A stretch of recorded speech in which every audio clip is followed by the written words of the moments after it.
Tinturahan itong bahay na to, bibenta na to. Ayos na ako dito.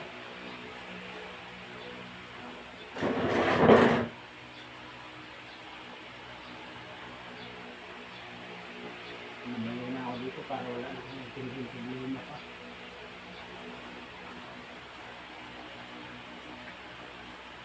Mahirap yung mayroon kang iisipin na ano.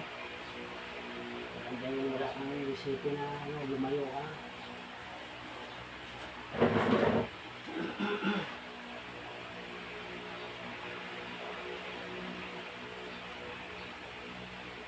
May anak ka nga, ikaw pa ang parang mali.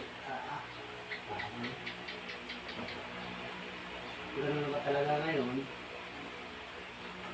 Mga magulang na nagpapasensya sa mga anak.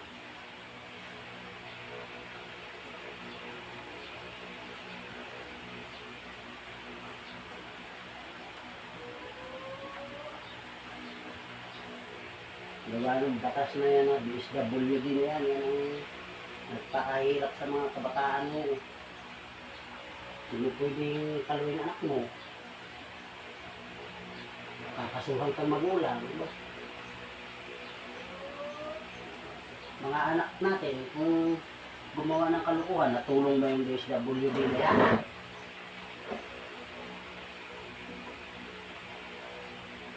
Tulad ng anak ko. Problema ba yung DSWD na yun sa problema ng mga magulang? Hindi mo pwedeng paluin. Kakasuhan ka ng DSWD. Sino ba magdisiplina ng anak mo? Anak mo yun eh. Ibang tao? Nakatulong ba yung DSWD na yan?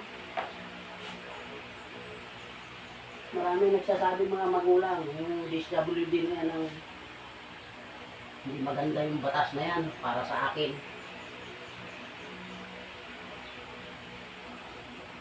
Kung sino man yung taga-DSWD dyan, ikulong nyo ko sa mga sinasabi ko. Dami mga bata ngayon, mga adik, bata pa. Mga lakwatsiro na, kahit saan matulog. Nakatulong ba kayo sa mga magulang?